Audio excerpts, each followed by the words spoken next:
Hello, myself Dr. Vijayashree, Associate Professor, Department of Chemistry, Government MS College Bikaner. आज हम लेकर आए हैं आपके लिए एक नया टॉपिक हाइब्रिडाइजेशन। हाइब्रिडाइजेशन के कारण हर किसी ऑर्गेनिक मॉलिक्यूल की एक शेप और ज्योमेट्री होती है। हाइब्रिडाइजेशन का मतलब है मिक्सिंग ऑफ ऑर्बिटल। जब कोई एटम दूसरे एटम के साथ कंबाइन कर यौगिक बनाता है तो वास्तव में उसके ऑर्बिटल ओवरलैप करते हैं और कंबाइन होते हैं। वह एक दूसरे से इलेक्ट्रॉन शेयर करते हैं। हाइब्रिडाइजेशन में दो या दो से अधिक प्रकार के ऑर्बिटल जिनकी एनर्जी में ज्यादा अंतर नहीं होता कंबाइन होकर उतने ही यानी समान संख्या में नए कक्षक बनाते हैं जिनकी शेप और एनर्जी तो समान होती है लेकिन ओरिएंटेशन भिन्न होता है। यहाँ एक s ऑर्बिटल है, यह p ऑर्बिटल से ओवरलैप करके दो sp हाइब्रिडाइज्ड ऑर्बिटल बनाता है। यहाँ s और p ऑर्बिटल की शेप अलग है और sp हाइब्रिड ऑर्बिटल्स की शेप भिन्न है। सामान्यतया p ऑर्बिटल तीन प्रकार के होते हैं, px, py व pz। इन तीनों की शेप व एनर्जी तो समान होती है लेकिन ओरिएंटेशन भिन्न होता है। अतः सामान्यतया हाइब्रिडाइजेशन किसी भी मॉलिक्यूल की ज्योमेट्री को डिफाइन करता है।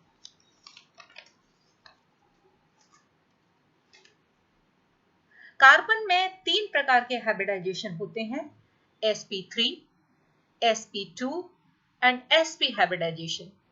sp3 में एक s व 3 p ऑर्बिटल मिलकर 4 sp3 हाइब्रिड ऑर्बिटल बनाते हैं।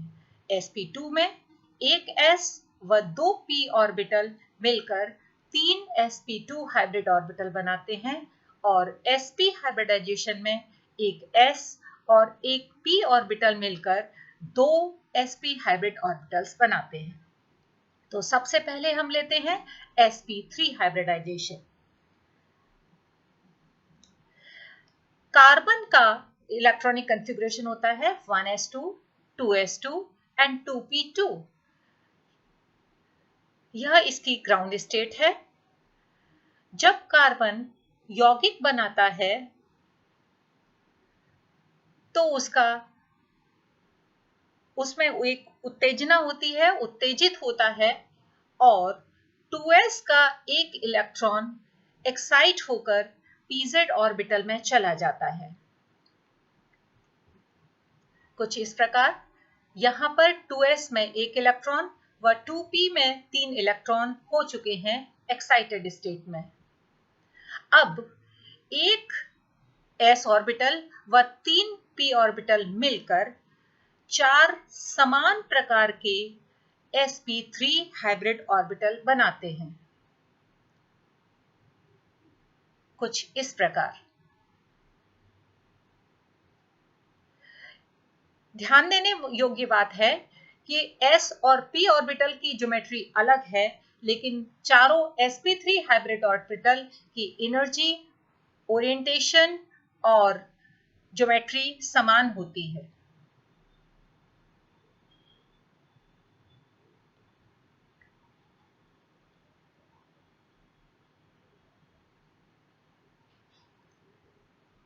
हम इन sp3 हाइब्रिड ऑर्बिटल्स को कुछ इस प्रकार भी लिख सकते हैं।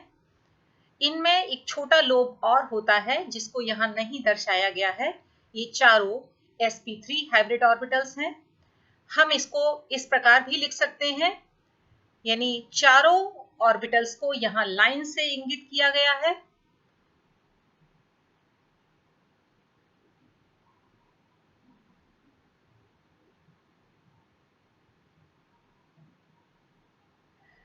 यह हाइड्रोजन से ओवरलैप करके मीथेन मॉलिक्यूल बनाते हैं। इनके बीच में बॉन्ड एंगल यानी बंध कोण 109.5 यानी 109.5 डिग्री होता है। चारों कोण एक से होते हैं। इसको हम कुछ इस प्रकार भी लिख सकते हैं। इसका शेप या ज्योमेट्री टेट्राहेड्रल कहलाती है। अब हम आते हैं sp2 हाइब्रिडाइजेशन पर। पुनः एक बार ग्राउंड स्टेट लिखते हैं, यानी 1s2, 2s2 and 2p2। Excited state में पुनः एक इलेक्ट्रॉन s ऑर्बिटल से p ऑर्बिटल में चला जाता है, लेकिन ध्यान देने योग्य बात यह है कि यहाँ पर केवल एक s और दो p ऑर्बिटल हाइब्रिडाइज होते हैं और एक अनहाइब्रिडाइज्ड 2p ऑर्बिटल बच रहता है। इस प्रकार देखिए, एक s और दो p ऑर्बिटल ने मिलकर तीन sp2 हाइब्रिड ऑर्बिटल बनाए हैं। यहाँ पर दिखने में ऐसा लग रहा है कि ये 5 ऑर्बिटल हैं, लेकिन यह 4 ऑर्बिटल हैं, 3 sp2 हाइब्रिड ऑर्बिटल और एक pz ऑर्बिटल। जब ये sp2 हाइब्रिड ऑर्बिटल एक कार्बन के दूसरे कार्बन से ओवरलैप करते हैं, तो सबसे पहले कार्बन कार्बन कोएक्सियल ओवरलैपिंग करके सिग्मा बॉन्ड बनाते हैं और अन्य दो sp2 हाइब्रिड ऑर्बिटल हाइड्रोजन से ओवरलैप करके सिग्मा बॉन्ड बनाते हैं। अब दो pz ऑर्बिटल बच रहते हैं अनहाइब्रिडाइज्ड, जो कि सहपार्श्वीय अतिव्यापन करके पाई बॉन्ड बनाते हैं। इस प्रकार कार्बन कार्बन के बीच में एक सिग्मा बॉन्ड और एक पाई बॉन्ड बनता है। हम कुछ इस प्रकार भी इसको लिख सकते हैं। यहाँ कार्बन हाइड्रोजन के बीच में और कार्बन कार्बन के बीच में सिग्मा बॉन्ड है। इसको लाइन डायग्राम से कुछ इस प्रकार हम प्रेजेंट कर सकते हैं।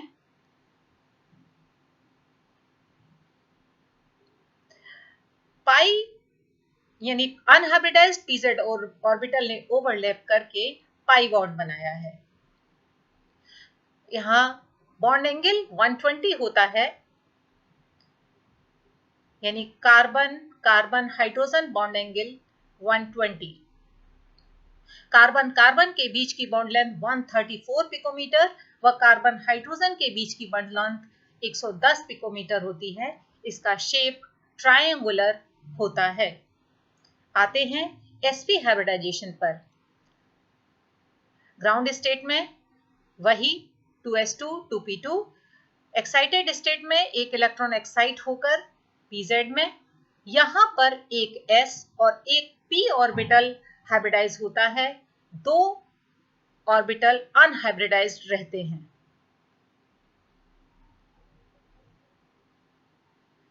दो sp हाइब्रिड ऑर्बिटल्स और दो unhybridised py and pz orbital.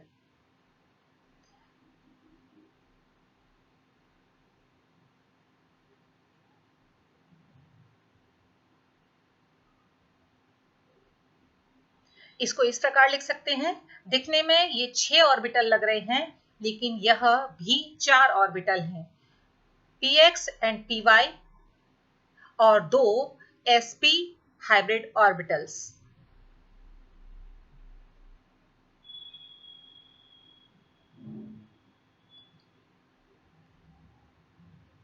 यदि ऐसा कार्बन दूसरे कार्बन से ओवरलैप करे, तो सबसे पहले sp हाइब्रिड ऑर्बिटल दूसरे कार्बन के sp हाइब्रिड ऑर्बिटल से ओवरलैप करके सिग्मा बॉन्ड बनाता है और प्रत्येक कार्बन का दूसरा sp हाइब्रिड ऑर्बिटल हाइड्रोजन से ओवरलैप कर रहा है, यह भी सिग्मा बॉन्ड है। और py से ओवरलैप करके एक पाई बॉन्ड बनाता है, वह pz से ओवरलैप करके दूसरा पाई बॉन्ड बनाता है।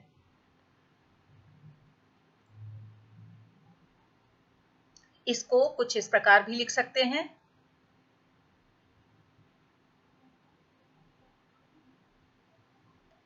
यहाँ कार्बन कार्बन के बीच में व कार्बन हाइड्रोजन के बीच में सिग्मा बॉन्ड है, वह py और pz के साथ पाई बॉन्ड बनाता है।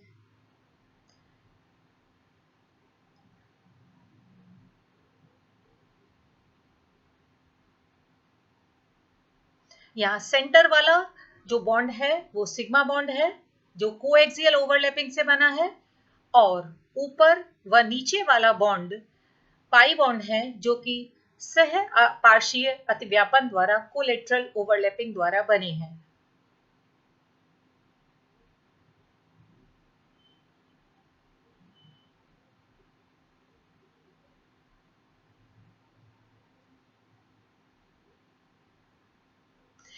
कार्बन कार्बन और हाइड्रोजन के बीच में बंध कोण 180 होता है। कार्बन कार्बन के बीच की बंध लंबाई 120 पिकोमीटर व कार्बन हाइड्रोजन की 108 पिकोमीटर होती है। व sp हाइब्रिडाइजेशन में मॉलिक्यूल लीनियर होता है, लीनियर या रेखीय। हाइब्रिडाइजेशन से संबंधित 2 पॉइंट्स और ध्यान देने योग्य हैं। पहले पॉइंट पर क्वेश्चन भी आता है कि क्यों हाइब्रिड ऑर्बिटल मोर डायरेक्शनल होते हैं और स्ट्रॉन्गर बॉन्ड बनाते हैं। तो इसका आंसर है, हाइब्रिडाइजेशन के बाद ऑर्बिटल्स में इलेक्ट्रॉन डेंसिटी एक लोब में बढ़ जाती है और दूसरे लोब में कम हो जाती है। जैसा कि आप यहाँ देख पा रहे होंगे कि ये हाइब्रिड ऑर्बिटल है, इसमें एक लोब में हाइड्रोजन इलेक्ट्रॉन डेंसिटी बढ़ गई है और दूसरे में कम हो गई है। इसी कारण हमने पहले जो हमने अभी हाइब्रिडाइजेशन बताया था उसमें हमने छोटे लोब को नहीं दर्शाया था, और ऐसा होने से यह अधिक डायरेक्शनल हो जाते हैं। यह किसी एक विशेष दिशा से ही बंध बना पाते हैं तथा उस दिशा में क्योंकि इलेक्ट्रॉन डेंसिटी अधिक होती है। यदि हम एक सामान्य ऑर्बिटल को देखें तो s ऑर्बिटल में चारों डायरेक्शन में इलेक्ट्रॉन डेंसिटी समान है, तो जो कंपाउंड है वो किसी एक दिशा से नहीं बन सकता। और इसमें p ऑर्बिटल में देखें कि दोनों लोब में इलेक्ट्रॉन डेंसिटी समान है। इसी तरह से py में देखिए, pz में देखिए।